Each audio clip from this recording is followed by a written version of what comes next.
Saudara-saudari yang terkasih, mari kita hening sejenak dalam keheningan pagi ini atau kapanpun Anda mendengarkan renungan ini.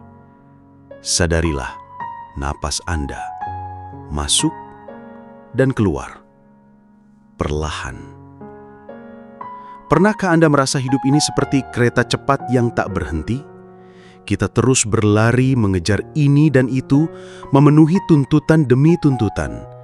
Dunia modern ini seolah mengagungkan kecepatan dan kesibukan. Ada sebuah ilusi bahwa kita harus bisa melakukan semuanya, meraih segalanya. Dan hasilnya, kita seringkali merasa kosong, lelah, dan terputus. John Mark Comer dalam bukunya The Ruthless Elimination of Hurry mengingatkan kita sebuah kebenaran yang menusuk. Ketergesaan adalah musuh besar bagi kehidupan spiritual kita. Ini bukan sekedar tentang sibuk. Ini tentang apa yang ia sebut penyakit tergesa-gesa.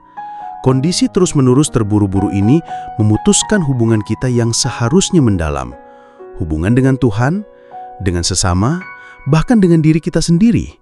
Kita menjadi gelisah, cemas, mudah lelah, dan entah mengapa tujuan hidup terasa kabur. Namun, ada kabar baik.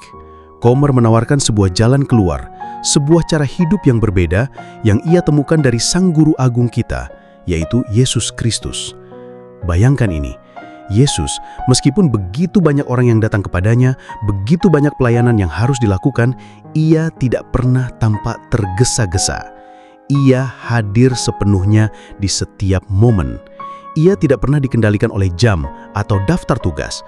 Hidupnya adalah teladan kehadiran yang penuh, tenang, dan berpusat pada Bapa. Jadi bagaimana kita bisa mencontoh gaya hidup Yesus di tengah hiruk-pikuk dunia ini? Comer mengundang kita untuk mempraktikkan 4 disiplin spiritual, 4 cara untuk menyingkirkan ketergesaan tanpa ampun dari hidup kita. Pertama, keheningan dan kesendirian. Sengaja menciptakan ruang untuk bertemu Tuhan dan diri sendiri jauh dari kebisingan. Yesus sering melakukannya, menarik diri ke tempat sunyi untuk berdoa. Ini bukan kemewahan, tapi kebutuhan jiwa. Kedua, Sabat. Ini bukan hanya libur dari pekerjaan, melainkan menyerahkan diri total selama 24 jam untuk berhenti berusaha untuk menikmati Tuhan, keluarga, dan keindahan ciptaan. Sabat adalah hadiah yang memulihkan jiwa kita yang lelah. Ketiga, kesederhanaan. Belajar untuk hidup dengan lebih sedikit, menolak godaan konsumerisme, memilih untuk membereskan hidup kita, bukan hanya barang-barang, tapi juga komitmen yang tidak perlu, untuk memberi ruang bagi apa yang sungguh penting.